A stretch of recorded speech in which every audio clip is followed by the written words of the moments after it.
Boa tarde a todos e a todas. Meu nome é Daniel Valadão, sou professor da Universidade Federal Rural do Semiárido e hoje serei o mediador das palestras e apresentações durante toda a tarde da segunda WIDCOM.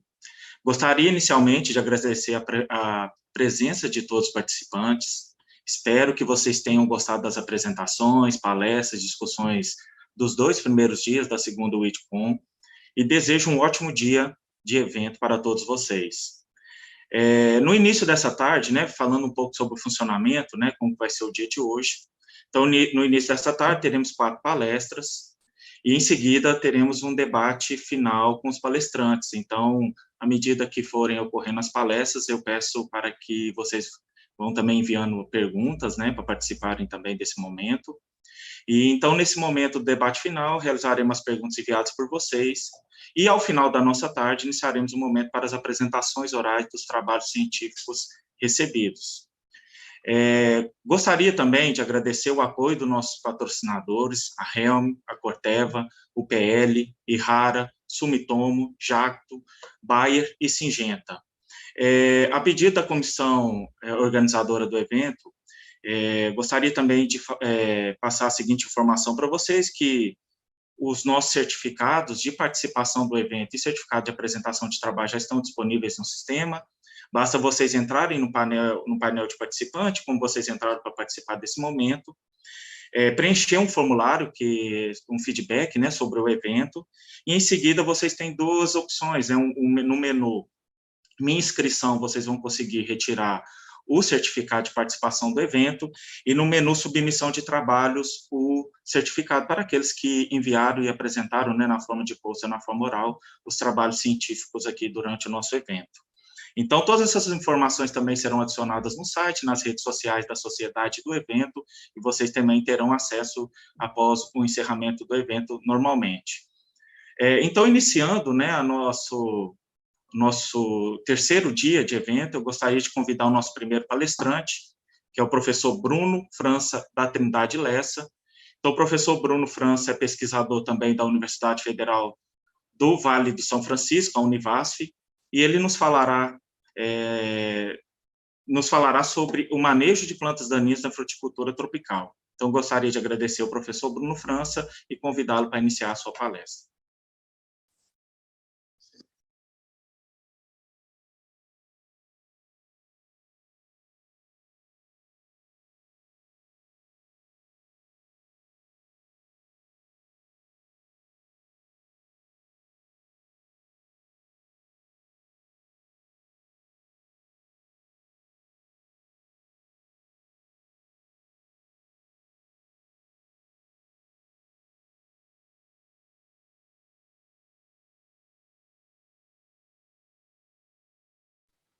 Agora sim.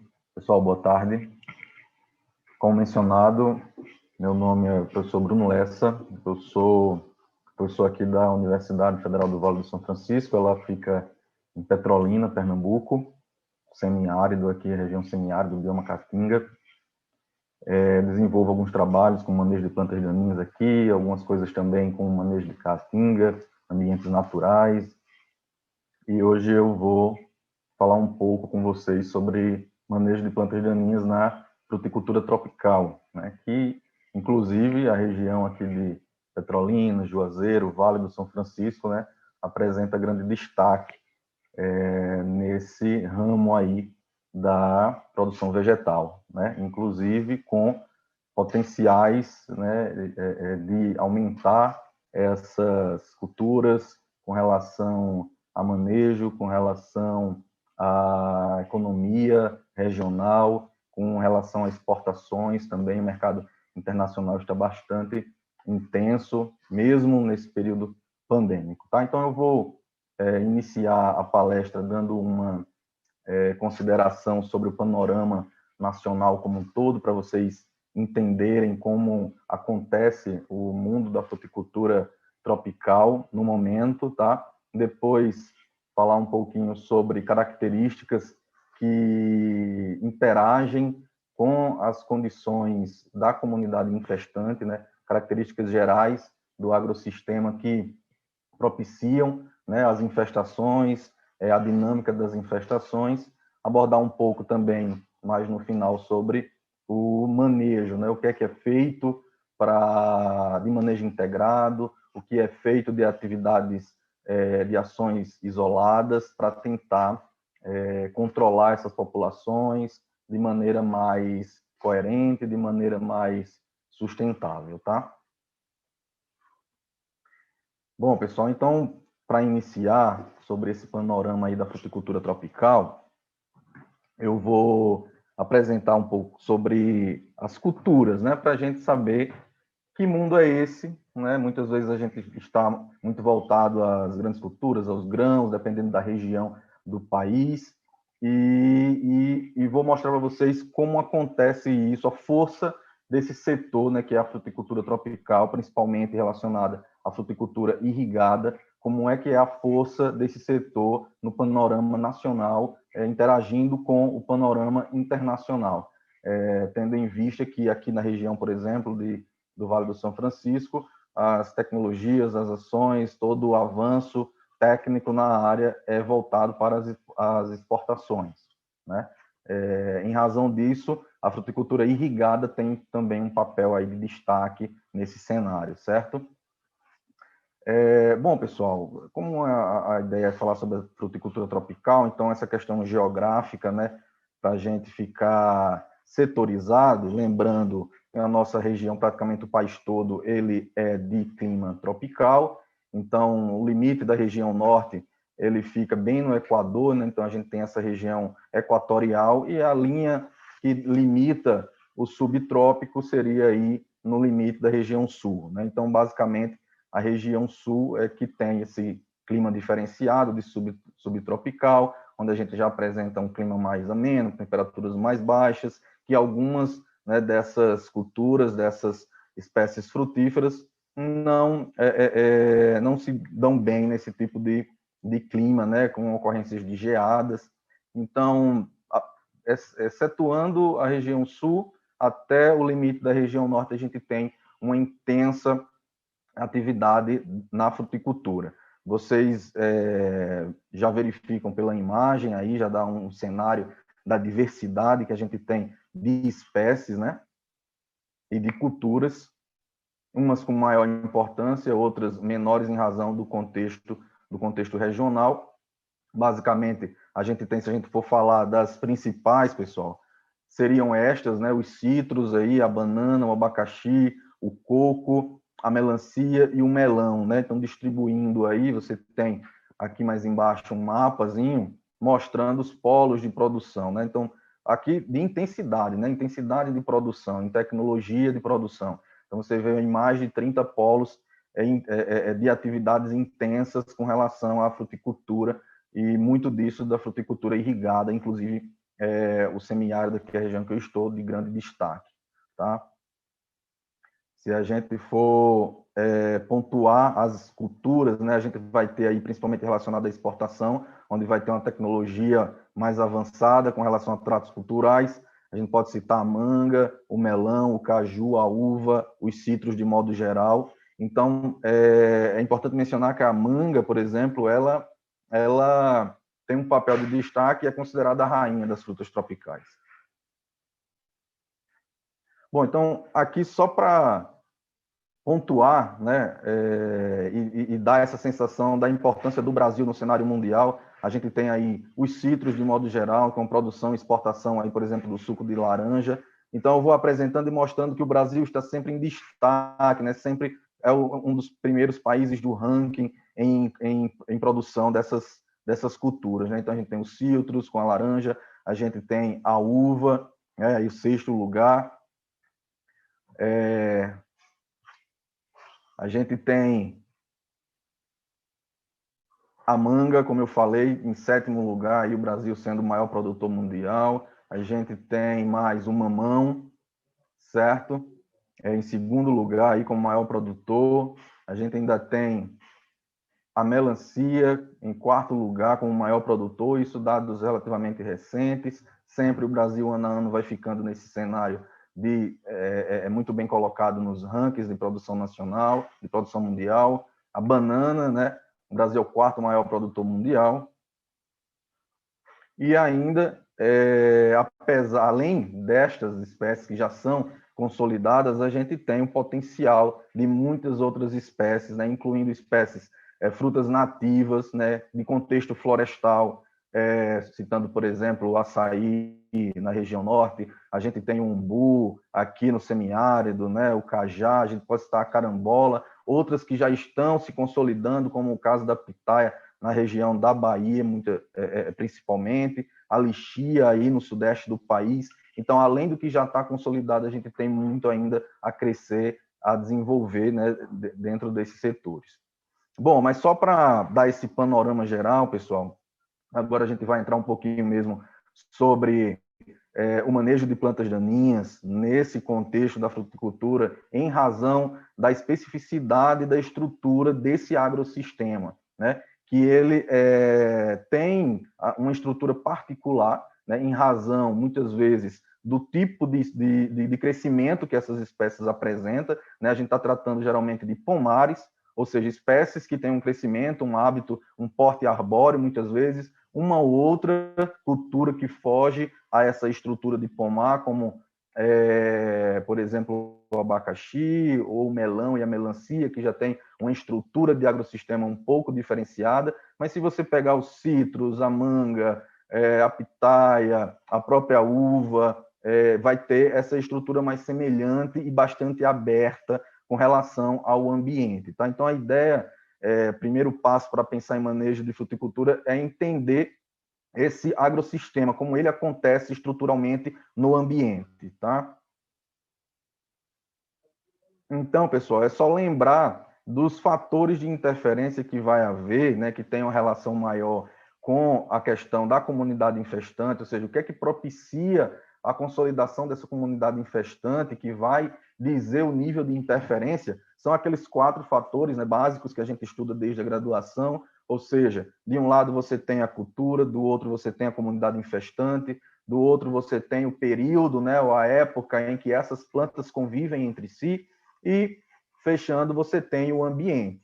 E aí, se a gente for pontuar quais os aspectos mais importantes de cada fator desse, que vai ter um impacto maior, a gente pode citar dentro do fator cultura a questão da plantabilidade, né? O espaçamento, a densidade em que essas plantas ocorrem e também o tipo de planta, né? O tipo de variedade, qual é o cultivar que você está manejando e por conta da sua adaptabilidade àquele local, àquele ambiente que ela está sendo manejada. Semelhante, de forma semelhante, a gente tem para o fator da comunidade infestante, né? As espécies, vai ter esse papel fundamental da gente entender bem quais são as populações, né, as diferentes populações que podem ocorrer nesse ambiente que é mais aberto. Você vai ter aí a densidade da infestação e também a distribuição, se ela é mais em reboleiro ou se ela é mais homogênea dentro da área.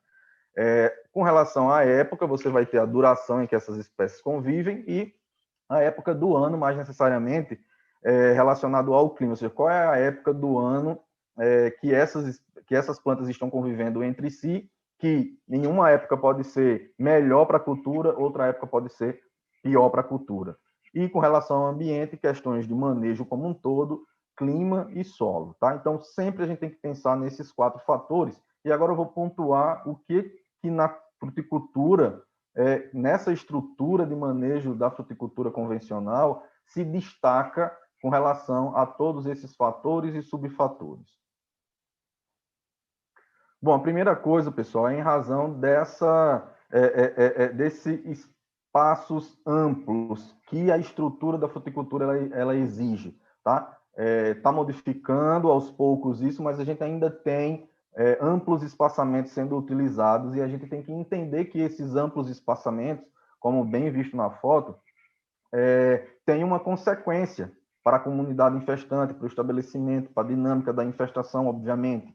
Isso se reflete, pessoal, em luminosidade, né? Isso se reflete em recursos, ou seja, se você deixa um ambiente muito aberto, isso significa que essas plantas terão um poder, um potencial de crescimento, estabelecimento muito maior quando você compara isso, por exemplo, com outros tipos de estrutura agrícola, como lavouras, né, de milho, de soja, ou mesmo olerícolas, etc. Tá? Então, você geralmente vai ter esse tipo de estrutura, como eu disse, uma ou outra cultura que vai fugir, como, por exemplo, no caso aqui da pitaia, na região da Bahia, tá?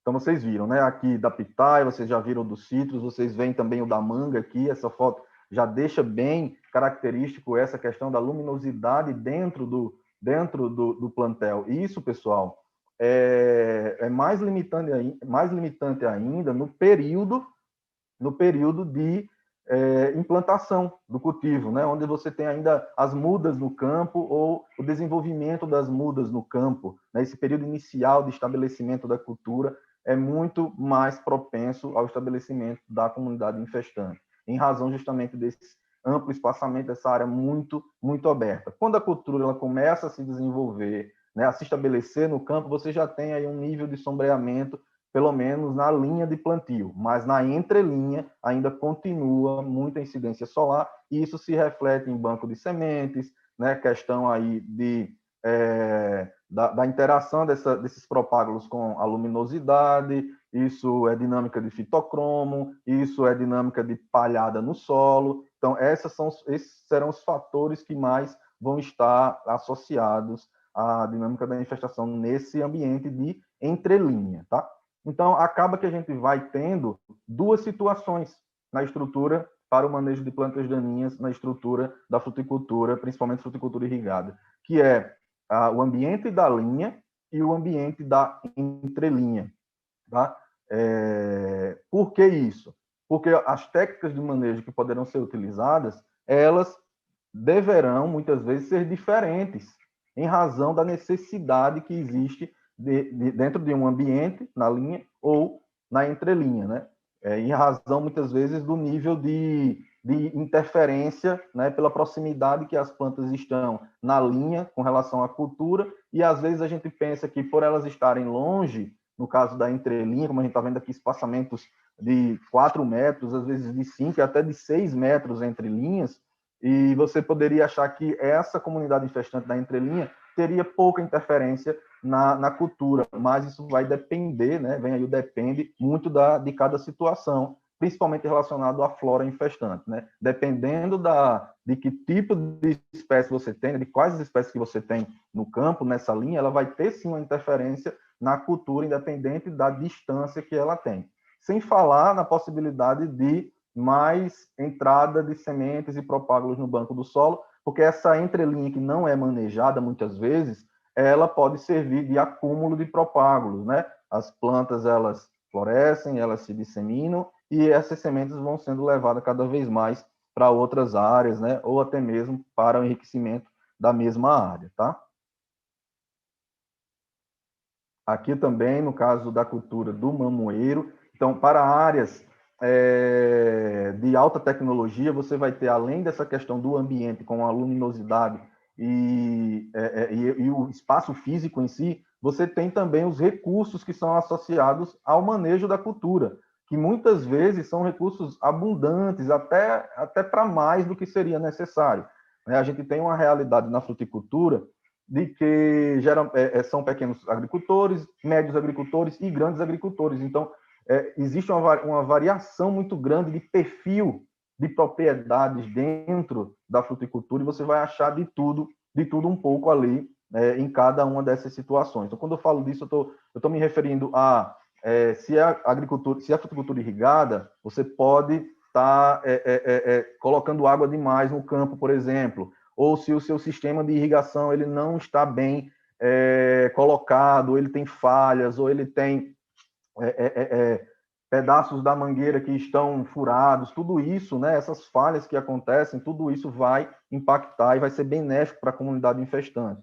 Então, esses recursos, sem falar na questão de nutrição, que é colocado sempre, né, existe um rigoroso trabalho de nutrição com essas plantas, e também, dependendo do nível aí da propriedade, às vezes é colocado até para mais, para suprir a necessidade da cultura, para garantir esse suprimento de necessidade da cultura, e o que sobrar, né, quem acaba se beneficiando é a comunidade infestante. Tá? Isso a gente tem que estar bem atento com relação a isso, justamente para não sobrar nada. Né? O que você fazer de manejo tem que ser para a cultura.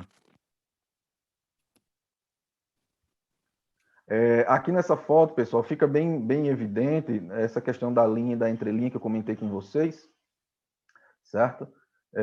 Onde o manejo ele pode e deve ser diferenciado em razão dessas características que eu adotei, principalmente na linha em razão da competição, em razão da possibilidade de alilopatia, nessa, a proximidade das plantas e o nível de interferência que isso pode acarretar, mas na linha também pela preocupação dos propágulos, principalmente, tá? Pela preocupação de enriquecimento da flora na sua propriedade. Okay? Porque muitas vezes, dependendo da agressividade dessa planta, a entrelinha pode até ser mantida com as plantas daninhas, ser mantida com essa vegetação, que é interessante também para a ciclagem de nutrientes, que é interessante também para a proteção do solo, conservação do solo, mas isso tem que ser muito bem ponderado no diagnóstico do profissional, principalmente em razão da flora. Tá? Aqui a gente tem também na uva essa condição, né? Como eu digo, dependendo da flora, você pode ter uma situação de a mesma espécie, né, ou muito pouca variação das espécies, como nessa foto, ou uma variabilidade muito grande que vai ter um diagnóstico mais difícil de fazer em razão dessa variabilidade da flora. Isso tem que ser muito bem pontuado também, porque cada espécie vai ter um nível de interferência diferente com essas plantas, e esse profissional tem que estar atento à variabilidade da flora que existe dentro da propriedade. E aí que entra esse entendimento da comunidade infestante, tá? Então, isso é um ponto crucial dentro da estrutura, dentro do manejo de plantas daninhas da fruticultura irrigada, justamente por esses amplos espaços possibilitarem variedade, né, diversidade de flora na propriedade, e aí o diagnóstico ele tem que estar bem feito, ele tem que ser bem conduzido, com levantamentos, né? A gente ainda tem que andar muito, é raro, né? Pelo menos no meu contexto aqui, do manejo de plantas daninhas ser feito com esse zelo, com esse cuidado. Às vezes, a prioridades são para outras áreas, infelizmente, mas a gente tem que começar a amadurecer isso. Eu vou mostrar para vocês rapidamente algumas tabelas mostrando a diversidade florística de alguns levantamentos que a gente fez aqui na realidade da viticultura, produção de uva, né? E na realidade também do cultivo da manga, tá? Por exemplo, aqui a gente tem um levantamento numa propriedade X, e onde a gente vê aí se vocês observarem aqui logo no IVI, na coluna do IVI, você vê aqui a porcentagem, está em porcentagem, a importância das espécies, mas também quero que se atentem à diversidade, né, a essa variabilidade. A gente, óbvio, vê uma condição aqui de importância maior para a Comelina bengalense, que é a trapoeraba, é a principal planta daninha aqui da região pelos nossos levantamentos, e vocês vão verificar que isso vai se repetindo, mas é importante lembrar também das demais espécies, porque essa condição aqui ela pode mudar com o tempo, né? Uma planta que ela tinha uma importância secundária, ela pode passar a ter uma importância prioritária em um determinado período do ano, tá? Ou em um determinado tempo depois. Então, só para vocês verem aqui, as três primeiras, né? Trapoeraba, Tálino fruticose, que é o beldroegão, e a Euphorbia hirta, a erva de Santa Luzia. Então, se a gente fosse fazer um ranking, o top 3, né? Já aqui nessa outra propriedade, a gente tem novamente a Comelina como sendo a principal, né? Trapoeraba, mas as secundárias já mudam, já modificam. Aqui a gente tem o picão preto, a gente tem o capim pé de galinha, né? E assim vai. Isso, pessoal, na mesma cidade, tá? Em propriedades diferentes, que já é a segunda propriedade. Uma terceira propriedade na mesma cidade, já muda, já não é a Trapoeraba, né? Já é o Euphorbia hirta, e aí, em segundo lugar, já vem a Digitaria sanguinalis, que é uma primo próximo do capim-colchão, depois vem o caruru, ou seja, isso é para mostrar que mesmo na mesma cidade, nas mesmas regiões, em propriedades próximas, você vai ter essa variabilidade, e isso tem que ser pontuado na hora do diagnóstico para futuramente uma recomendação de atividade. Tá? Aqui, com alguns levantamentos na cultura da manga, a gente tem também uma outra realidade, né? Veja que a espécie principal foi a Cyperus flavus, é um tipo de tiririca também.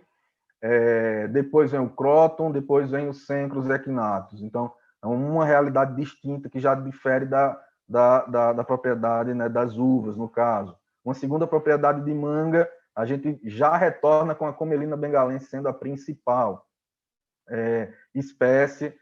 Depois a gente vem a tiririca clássica, que é a Cíperus rotundo, de inflorescência vermelha, que também é uma grande problemática, né, no mundo todo, não só aqui. E depois vem um Asteraceae geratoconizoides. Então, isso é para mostrar que esse levantamento, esse diagnóstico da flora, ele tem que ser bem feito, porque cada espécie vai ter uma interferência para aquela cultura diferente. Tá? Isso vai impactar também na observação do manejo na linha e manejo na entrelinha. Tá? Esse trabalho da uva, pessoal, ele está disponível num artigo na revista Caatinga, tá? Quem quiser também depois olhar com mais profundidade. Esse trabalho ele gerou um e-book, depois eu posso também colocar o link do e-book para vocês, onde a gente fala de mais espécies, né? E aqui especificando a trapoeraba, né? Para quem não sabe, a trapoeraba ela é uma espécie muito dinâmica, principalmente com relação à sua propagação, porque ela se propaga por sementes, mas ela se propaga vegetativamente também. Que nem o beldroegão que eu citei também tem essa característica. E isso a gente viu que essa espécie ela se destaca muito aqui na região. Uma das causas foi justamente o manejo que é utilizado. Né? O manejo, às vezes, até o manejo da linha. Porque, em razão desses amplos espaçamentos, os produtores ficam, às vezes, limitados com a utilização do roço, né? Toda a roçada aí, com máquinas maiores, né? Com tratores e tudo mais. Sendo que essa prática ela acaba beneficiando o estabelecimento da planta daninha. Então, isso é só um exemplo para vocês verem a importância, né, de se fazer o levantamento e de se diagnosticar o que deve ser feito na linha e o que deve ser feito na entrelinha. Tá? Quando possível, óbvio, as realidades são distintas de cada propriedade. Aqui a Euphorbia hirta, né, ela também, apesar dela não ser tão difícil controlar ela, no sentido de conseguir matar ela, mas ela se dissemina muito fácil. Então, é você matando um aqui e a outra já está logo em seguida. Ela tem uma dificuldade com relação a alguns tipos de herbicidas, tá? Mas, em geral, não é tão difícil quando comparado, por exemplo, com a trapoeraba na hora do controle. Mas ela tem esse destaque, essa condição. E em terceiro lugar que a gente viu, isso é no geral, pessoal, foi a Cíperus, né? Não a Cíperus clássicos, a Cíperus rotundos que a gente conhece, a Tiririca clássica, mas aqui é a Cíperus agregatus, tá? Mas que também tem essa mesma condição de crescimento vegetativo, não no caso de estolões, mas sim de bulbos que são desprendidos da planta e ela consegue produzir uma nova planta, né? Então, isso acaba prejudicando muito a questão do controle, né? Dificultando demais a questão do controle. Tá? Bom, pessoal, então, outro ponto daquele gráfico que eu apresentei é o período de convivência. E aí a gente entra num dos grandes dilemas nossos aqui da fruticultura, que é a falta de conhecimento. É a falta de trabalhos que envolvam essas culturas para o manejo de plantas daninhas. Porque, comparando com outro tipo de cultura, como as culturas anuais, a gente já conhece, já existem muitos trabalhos, por exemplo, com o período crítico, né? É fácil a gente achar um trabalho de milho com período crítico em tal região. Né? Então, o período crítico vai de X dias a Y dias. No caso da fruticultura, como se trata de espécies perenes, né? Fica um pouco difícil, a gente sabe, na condução desse tipo de trabalho.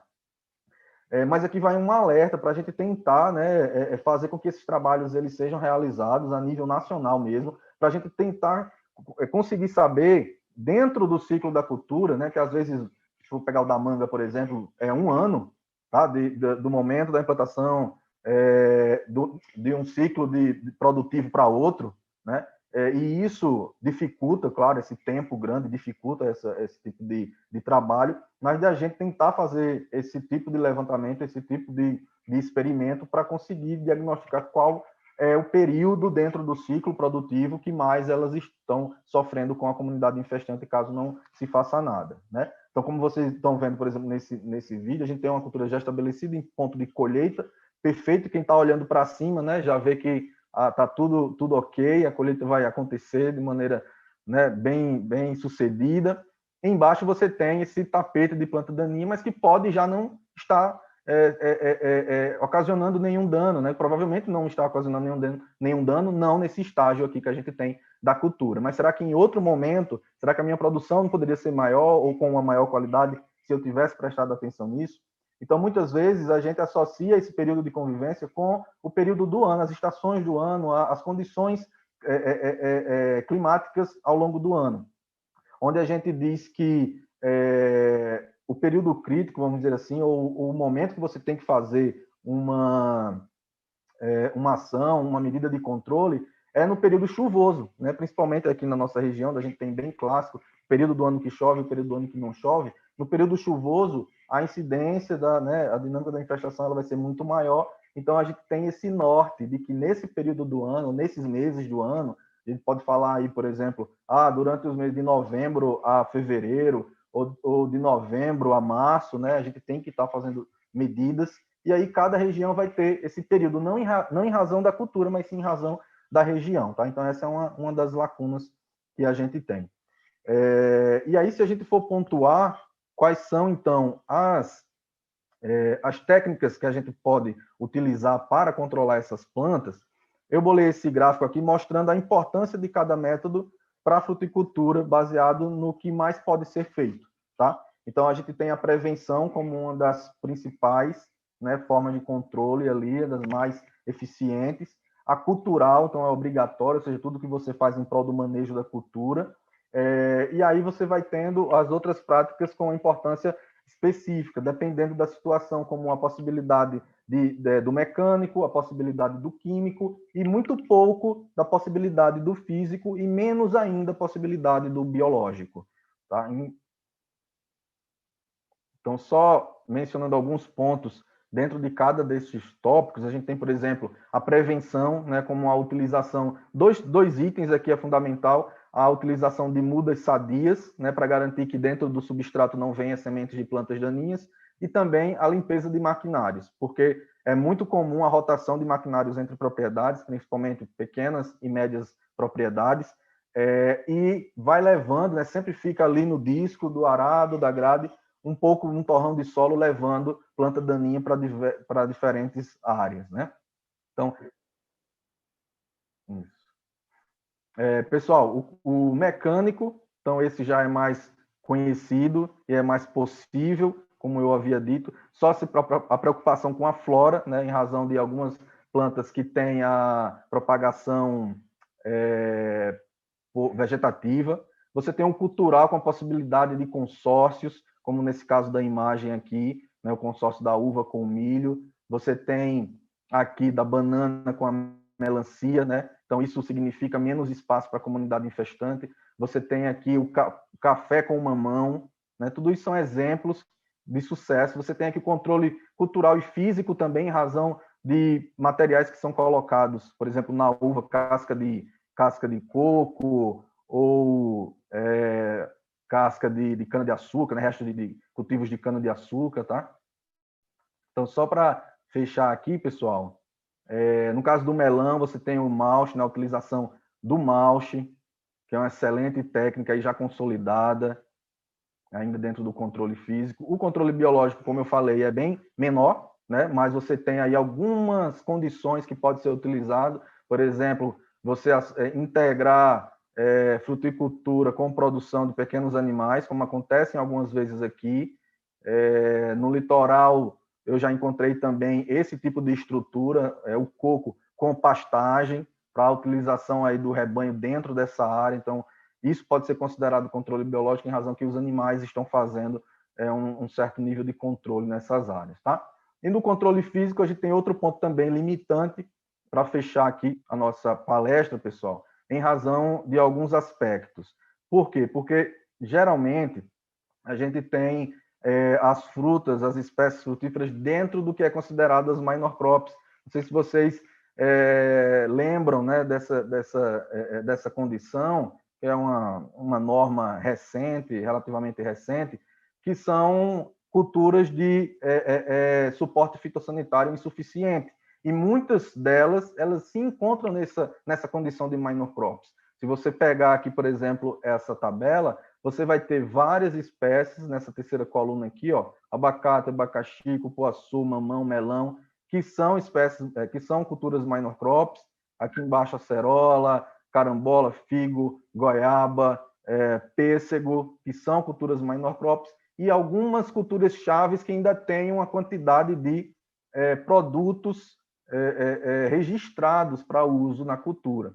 Se a gente for fazer essa análise, pessoal, eu gerei aqui esse gráfico justamente mostrando a quantidade aí, ó, que fica em torno de 2, de 3, por exemplo. O que tem mais é a uva, que é uma cultura-chave, cerca de 8 moléculas químicas, mas as demais, pessoal, goiaba, coco, caju, cacau, é sempre 2 ou 3, mesmo com a inclusão de algumas dentro da norma das minor crops.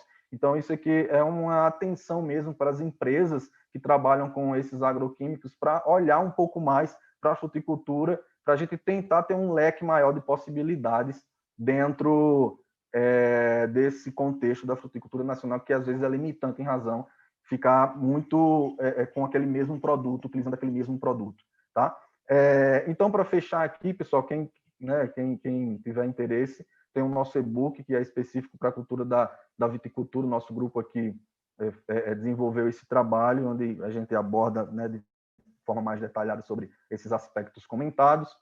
Quem quiser também me encontrar, eu tenho um canal no YouTube, é só colocar lá, vocês podem encontrar vídeos sobre, principalmente voltados à sustentabilidade agroambiental. Aqui está o meu Instagram, tem o site também, que eu utilizo para informações diversas, principalmente voltadas à ciência das plantas daninhas. E é isso, pessoal. Agradeço demais a organização do evento e a todos pela presença.